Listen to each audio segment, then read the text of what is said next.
जय हिंद दोस्तों। तो आज हम यूपी पुलिस कांस्टेबल का जो एग्ज़ाम 23 अगस्त 2024 को फर्स्ट शिफ्ट में हुआ है, उसमें टोटल जीके, हिंदी, रीजनिंग और मैथ के टोटल जितने भी प्रश्न पूछे गए हैं उन सभी को आज हम इस वीडियो में कवर करेंगे। ठीक है, और ये सभी प्रश्न जो है ये प्रिंटेबल फॉर्मेट में यहाँ पे आपको उपलब्ध भी करवाए जाएंगे। ठीक है, तो पहला सवाल है, द स्कारलेट लेटर किसने लिखी है? तो ये लिखी है ऑप्शन डी, नथानियल हॉथोर्न ने। ठीक है, नथानियल हॉथोर्न ने। अगला सवाल है कि उपयोगकर्ताओं के बीच लगातार संचार को प्रोत्साहित करने के लिए किस सोशल मीडिया प्लेटफॉर्म में स्टिक्स नामक सुविधा है? स्टिक्स नामक सुविधा है किसमें? तो ऑप्शन ए, स्नैपचैट में। ठीक है, स्नैपचैट में। अगला सवाल है कि पल्लव राजवंश की राजधानी कहाँ स्थित थी? पल्लव राजवंश की राजधानी जो है ये कहाँ थी? ऑप्शन सी, कांचीपुरम में। ये वर्तमान में तमिलनाडु में स्थित है।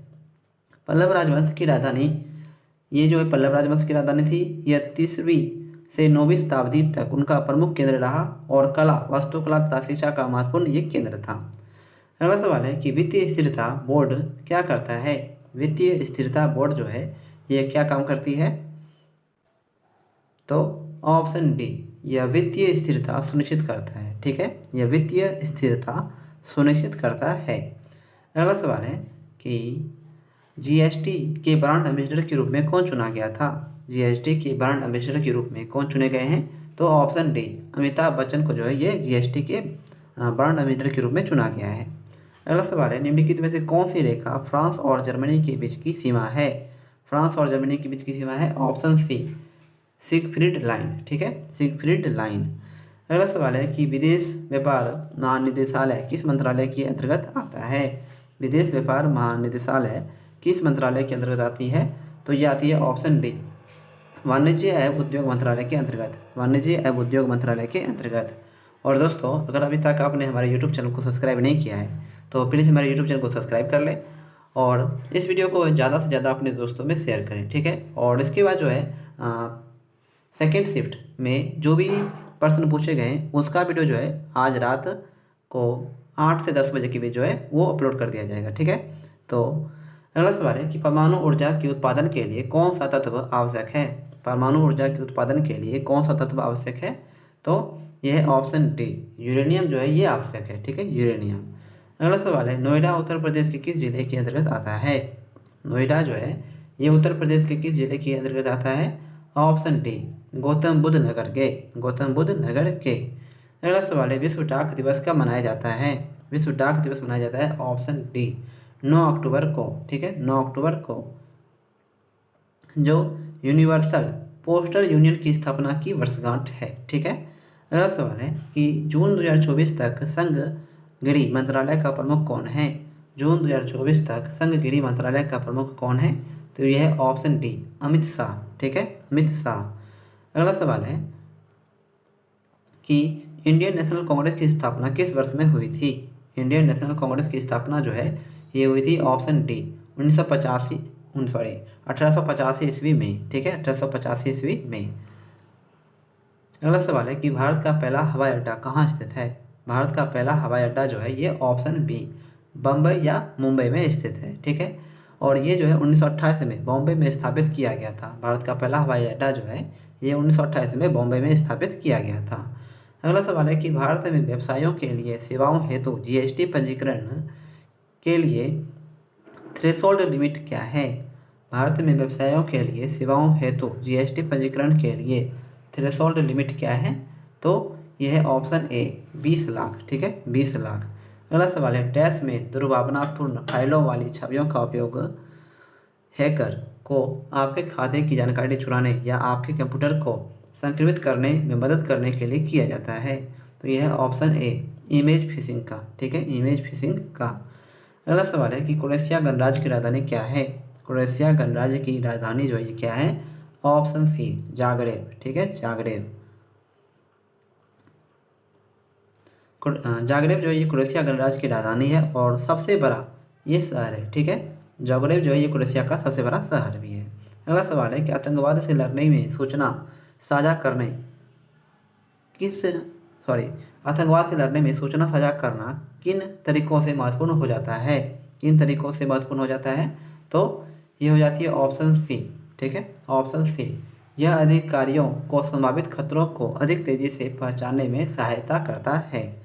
अगला सवाल है कि भारत के किस पड़ोसी देश को थंडर ड्रैगन की भूमि के नाम से जाना जाता है? थंडर ड्रैगन की भूमि के नाम से जाना जाता है किसे?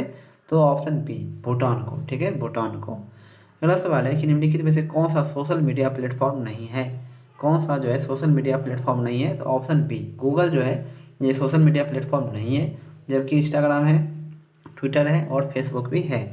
अगला सवाल है निम्नलिखित में से किस प्रकार का प्रदूषण त्वरित यूट्रोफिकेशन है? त्वरित यूट्रोफिकेशन है कौन सा? तो ऑप्शन बी, जल प्रदूषण जो है ये त्वरित यूट्रोफिकेशन है। ठीक है। अगला सवाल है कि 1946 के विमुद्रीकरण के दौरान आरबीआई के गवर्नर कौन थे? 1946 के विमुद्रीकरण के दौरान आरबीआई के गवर्नर कौन थे? तो यह ऑप्शन सी, चिंतामन द्वारकानाथ देशमुख। चिंतामन द्वारकानाथ देशमुख। चिंतामन द्वारकानाथ देशमुख जो है 1943 से 1949 तक आरबीआई के गवर्नर थे और 1946 के विमुद्रीकरण के दौरान पद पर भी दिए थे। अगला सवाल है कि भारतीय संविधान का कौन सा भाग राज्य के नीति निर्देशक सिद्धांतों से संबंधित है? तो यह भाग 4 राज्य की नीति निर्देशक सिद्धांतों से संबंधित है, भाग 4। अगला सवाल है कि पुस्तक ए लाइफ मिस स्पेंट किसके द्वारा लिखी गई है? पुस्तक ए लाइफ मिस स्पेंट किसके द्वारा लिखी गई है? तो ऑप्शन बी, सूर्यकांत त्रिपाठी निराला के द्वारा। सूर्यकांत त्रिपाठी निराला के द्वारा। अगला सवाल है कि आसमान के नीलेपन का मुख्य कारण क्या है? आसमान के नीलेपन का मुख्य कारण जो ये क्या है? तो ऑप्शन ए, वायु के अणुओं द्वारा सूर्य के प्रकाश का परिकिरण। वायु के अणुओं द्वारा सूर्य के प्रकाश का परिकिरण। ठीक है। अगला सवाल है कि रमन सुब्बा राव जिसका हाल ही में निधन हो गया किस खेल से जुड़े थे? रमन सुब्बा राव जो है जिनका हाल ही में निधन हो गया किस खेल से जुड़े हैं? तो ये जुड़े थे ऑप्शन ए, क्रिकेट से। ठीक है, क्रिकेट से। अगला सवाल है कि पारदीप भारत की सबसे लंबी नदी का नाम क्या है? पारदीप भारत की सबसे लंबी नदी का नाम क्या है? तो यह ऑप्शन है गोदावरी। ठीक है, गोदावरी नदी पारदीप भारत की सबसे लंबी नदी है जो लगभग 1465 किलोमीटर लंबी है। ठीक है, और ऐसे आपसे अगर पूछा जाए कि भारत की सबसे लंबी नदी कौन सी है तो वो हो जाएगी गंगा। ठीक है, गंगा। अगला सवाल है कि एनएचआरसी का पूर्ण रूप क्या है? एनएचआरसी का पूर्ण रूप यहाँ पे क्या है? तो यह option C, national human rights commission India. National human rights commission India. ठीक है। अगला सवाल है कि वर्ष 1985 का कौन सा अंतर्राष्ट्रीय वर्ष घोषित किया गया था? 1985 को जो है कौन सा अंतर्राष्ट्रीय वर्ष घोषित किया गया था? तो ये किया गया ऑप्शन डी, युवा का। ठीक है, संयुक्त राष्ट्र ने 1985 को अंतर्राष्ट्रीय युवा वर्ष के रूप में घोषित किया था। ठीक है, अंतर्राष्ट्रीय युवा वर्ष के रूप में। अगला सवाल है कि डैश अनुसंधान विधियाँ उत्तरदाताओं की प्रतिक्रियाओं के आधार पर उसमें सहन और आगे की जांच और पूछताछ करने में सहायता करती है। तो यह ऑप्शन बी, गुणात्मक। ठीक है, गुणात्मक अनुसंधान विधियाँ उत्तरदाताओं की प्रतिक्रियाओं के आधार पर उसमें गहन और आगे की जांच और पूछताछ करने में सहायता करती है। अगला सवाल है कि BRI का पूर्ण रूप क्या है? BRI का पूर्ण रूप यहाँ पे क्या है? तो option A, belt and road initiative. Belt and road initiative. ठीक है। अगला सवाल है डैश विशिष्ट व्यक्तियों को उस संगठन की सुरक्षा को खतरे में डालने की कोशिश करता है जिसके लिए वे काम करते हैं। तो वह option B, spear phishing. Dash विशिष्ट व्यक्तियों को उस संगठन की सुरक्षा को खतरे में डालने की कोशिश करता है जिसके लिए वे काम करते हैं। तो ऑप्शन बी, स्पीयर फिशिंग। ठीक है। अगला सवाल है कि पहली बार राष्ट्रीय कृषि नीति कब घोषित की गई थी? पहली बार राष्ट्रीय कृषि नीति जो है कब घोषित की गई थी? ऑप्शन सी, जुलाई 2000 में। ठीक है, जुलाई 2000 में राष्ट्रीय कृषि नीति जो है जुलाई 2000 में घोषित की गई थी। अगला सवाल है कि वर्ष डैश में अंतर्राष्ट्रीय मानवाधिकार कानून के परिवर्तन के लिए संयुक्त राष्ट्र मानवाधिकार आयोग को संयुक्त राष्ट्र मानवाधिकार परिषद द्वारा प्रतिष्ठापित किया गया। तो ये किया गया ऑप्शन ए, 2006 में। ठीक है, 2006 में। अगला सवाल है कि अफ्रीका के आर पार दौड़ लगाने वाले पहले व्यक्ति कौन है? अफ्रीका के आर पार दौड़ लगाने वाले पहले व्यक्ति कौन है? तो यह ऑप्शन डी, रस कुक। ठीक है, रस कुक। अगला सवाल है, भारत कृषि अनुसंधान संस्थान ने भारत में संरक्षित बासमती किस्मों की खेती के लिए किस देश के खिलाफ कानूनी कार्रवाई की मांग की है? तो यह ऑप्शन डी पाकिस्तान।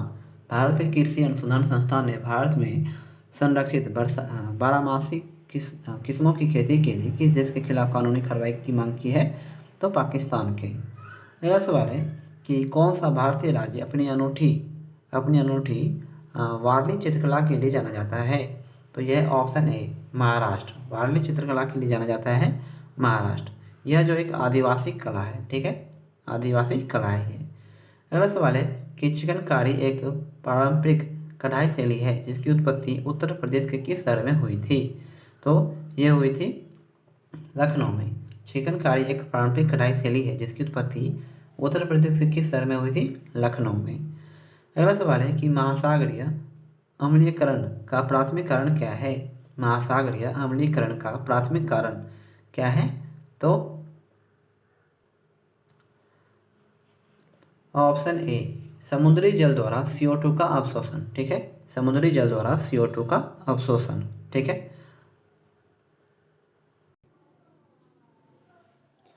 अब हम 23 अगस्त को फर्स्ट शिफ्ट में जो हिंदी के प्रश्न पूछे गए हैं अब हम उन्हें देखेंगे, ठीक है।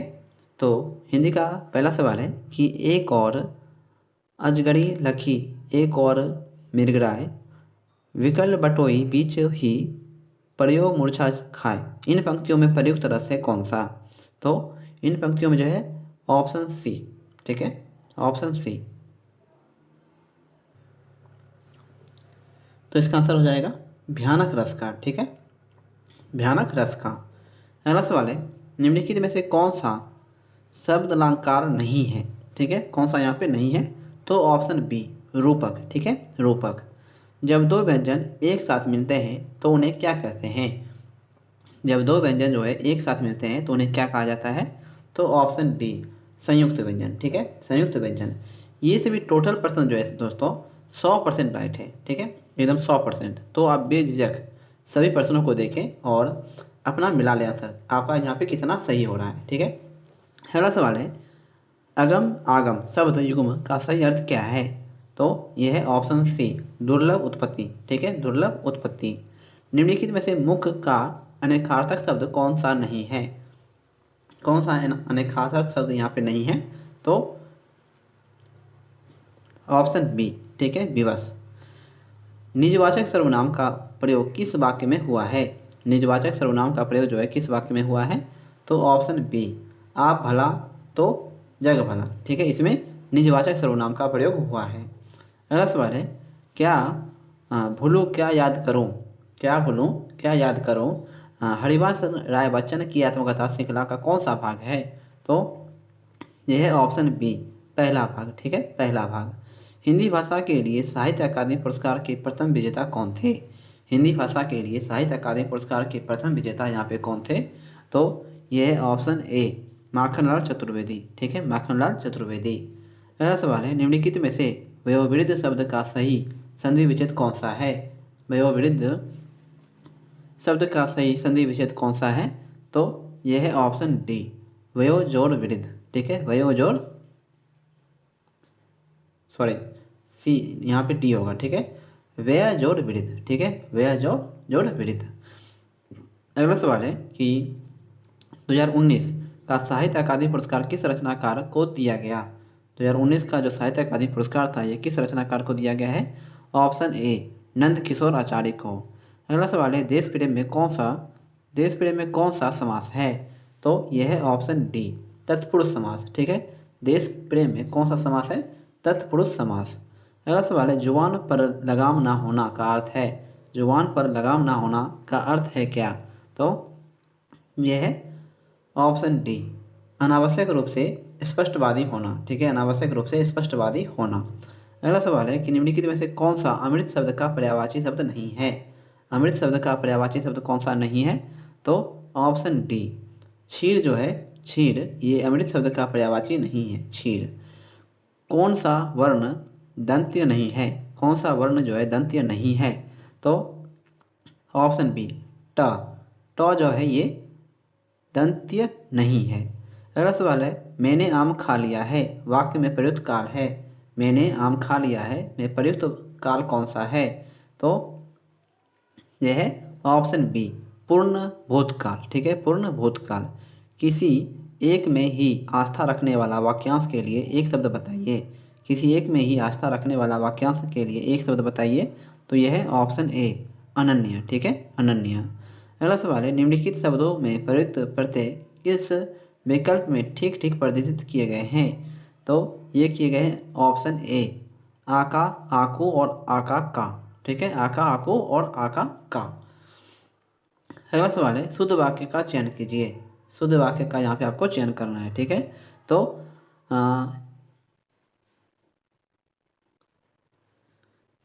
इसका थोड़ा सा दोस्तों डाउट है, लेकिन इसका आंसर मेरे ख्याल से ऑप्शन ए होना चाहिए। मध्ययुगीन कालीन युग में कलाओं की बहुत उन्नति हुई। ये कथन मेरे को यहाँ पे सही लग रहा है, लेकिन आप थोड़ा सा इसको कंफर्म करें कमेंट करके। ठीक है, अगला सवाल है कि सदा एक वचन में प्रयुक्त होने वाला शब्द को चुनिए। सदा एक वचन में प्रयुक्त होने वाले शब्द को यहाँ पे आपको चुनना है। तो ये होगा ऑप्शन डी, हस्ताक्षर और जनता। ठीक है, हस्ताक्षर और जनता। राजा शब्द के लिए पर्यायवाची शब्द चुनिए। राजा शब्द के लिए पर्यायवाची शब्द चुनिए। तो यह है ऑप्शन डी, नरेंद्र। ठीक है, नरेंद्र। अगला सवाल है, निम्नलिखित में से वाक्यों के शुद्ध रूप का चयन कीजिए। शुद्ध रूप यहाँ पे कौन सा वाक्य का है? ठीक है, तो यह ऑप्शन ए, भारत में अनेक जातियाँ हैं। भारत में अनेक जातियाँ हैं, ये वाक्य का शुद्ध रूप है। ठीक है, बाद बाकी जो है देखिए, भारत में अनेकों जातियाँ ये नहीं होगा, भारत में अनेकों जाति है ये भी नहीं होगा, और भारत में अनेक जाति ये भी नहीं होगा। ठीक है, भारत में अनेक जातियाँ हैं, ये कथन यहाँ पे ये सही है। अगला सवाल है कि विषम बोध चिन्ह है। विषम बोध चिन्ह में से कौन सा है? तो यह है ऑप्शन बी। ठीक है, ऑप्शन बी में देख सकते हैं आप, ये जो है विषम बोधीय चिन्ह है। अगला सवाल है, किस वाक्य में अच्छा शब्द का प्रयोग विशेषण के रूप में हुआ है? किस वाक्य में अच्छा शब्द का प्रयोग जो है विशेषण के रूप में हुआ है? तो ये हुई है ऑप्शन नंबर डी। ठीक है, ऑप्शन नंबर डी, यह स्थान बहुत अच्छा है। यह स्थान बहुत अच्छा है में अच्छा शब्द का विशेषण हुआ है। प्रेम सागर के रचनाकार हैं। प्रेम सागर के रचनाकार कौन है? तो ऑप्शन ए, लल्लू लाल। ठीक है, प्रेम सागर के जो रचनाकार हैं वह है लल्लू लाल। अगला सवाल है कि अनावर्त शब्द का संभिन्नात्मक क्या है? तो यह है ऑप्शन सी। ठीक है, ऑप्शन सी, ना दोहराया हुआ। ठीक है, ना दोहराया हुआ। अगला सवाल, निम्नलिखित में से कौन सा शब्द पुल्लिंग है? कौन सा शब्द जो है यहाँ पे पुल्लिंग है आपको बताना है। तो ऑप्शन ए, क्षेत्र। क्षेत्र जो है एक पुल्लिंग शब्द है। ठीक है, क्षेत्र। और जो भी प्रश्न का आंसर आपको नहीं मालूम है दोस्तों, आप उसका स्क्रीनशॉट लेके रखें। ठीक है, और जिनका आगे आने वाला एग्ज़ाम है वो तो विशेष तौर पर स्क्रीनशॉट लेके रखें, और उसका बाद में फिर से रिवीजन करें। ठीक है, कि आपका जो है किस विषय में या किस टॉपिक में अभी कमज़ोर है। ठीक है, उसे आप अभी ध्यान से पढ़ें। ठीक है, अगला सवाल है कि वह आई हो तो मेरी चिट्ठी उसे दे देना। इस वाक्य में कौन सा काल है? वह आई हो तो मेरी चिट्ठी जो है उसे दे देना, इस वाक्य में कौन सा काल है? तो यह है ऑप्शन डी, संदिग्ध वर्तमान। ठीक है, संदिग्ध वर्तमान। असोच या असोच शब्द युग्म का सही विकल्प चुनिए। असोच या असोच शब्द युग्म का सही विकल्प चुनिए। तो यह है ऑप्शन सी, बिना सोच के अशुद्धि। ठीक है, बिना सोच के अशुद्धि। अगला सवाल है कि आग लगने पर कुआं खोदना लोकोक्ति का अर्थ क्या होगा? तो ये हो जाएगी ऑप्शन डी। ठीक है, ऑप्शन डी, संकट के समय बचाव के लिए सोचना। ठीक है, संकट के समय बचाव के लिए सोचना। अगला सवाल है कि जिसे सरलता से पढ़ा जा सके के लिए शब्द है। जिसे सरलता से पढ़ा जा सके के लिए शब्द कौन सा है? तो यह ऑप्शन सी, सुपाठ्य। ठीक है, सुपाठ्य। निम्नलिखित में से कौन से शब्द में उपसर्ग नहीं है? कौन से शब्द में जो है यहाँ पे उपसर्ग नहीं है? तो ऑप्शन नंबर बी, ओढ़ना। ओढ़ना में जो है यहाँ पे उपसर्ग नहीं है, जबकि प्रभाव में है, अपवाद में है, और साथ में पराजय में भी है। ठीक है, पराजय में। अगला सवाल है कि समास का शाब्दिक अर्थ क्या है? समास का शाब्दिक अर्थ क्या है? तो है ऑप्शन सी, संक्षिप्त। ठीक है, समास का शाब्दिक अर्थ है संक्षिप्त।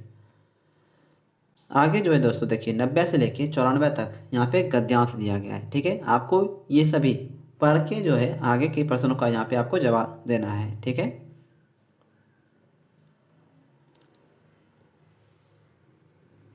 हाँ देखिए यहाँ पे आपको 90, 91, 92, 93 और 94 का ऊपर के गद्यांशों को पढ़ के जवाब देना है। तो यहाँ पे मैं जो है आपको डायरेक्ट आंसर बताता हूँ, आप पीडीएफ में देख करके उसे एक बार देख लीजिएगा।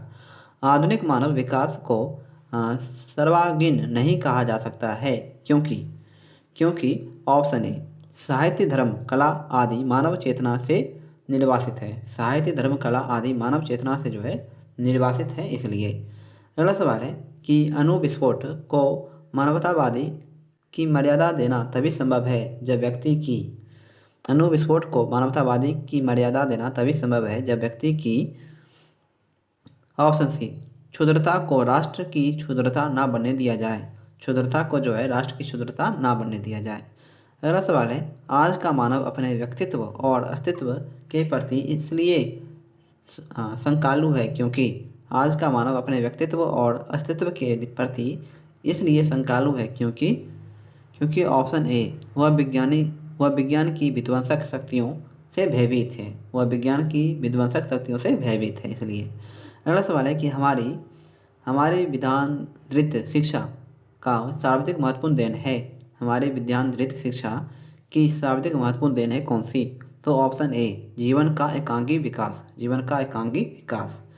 अगला सवाल है कि मानव जीवन का भस्मासुर बनने से कैसे रोक सकता है? मानव जीवन को भस्मासुर बनने से कैसे रोक सकता है? तो ऑप्शन डी नैतिक आत्मिक मूल्यों को विकसित करके। नैतिक आत्मिक मूल्यों को विकसित करके। ठीक है, तो आज की वीडियो जो है दोस्तों यहीं पे समाप्त करते हैं। ठीक है, और मैथ और रीजनिंग की जो आंसर की है दोस्तों उसे मैं पीडीएफ में टिक मार के जो है वो अपलोड कर दूंगा, किसका कौन सा आंसर है। ठीक है, तो पीडीएफ जो है वो आपको हमारे टेलीग्राम चैनल पर उपलब्ध करवा दी जाएगी। उसके लिए आप हमारा टेलीग्राम चैनल ज्वाइन कर लें, और अभी तक आपने अगर हमारे यूट्यूब चैनल को सब्सक्राइब नहीं किया है तो प्लीज़ हमारे यूट्यूब चैनल को भी सब्सक्राइब कर लें, और साथ में वीडियो को लाइक करें और अपने दोस्तों में शेयर भी करें। ठीक है, तो मिलते हैं अगले वीडियो में, तब तक के लिए जय हिंद, जय भारत।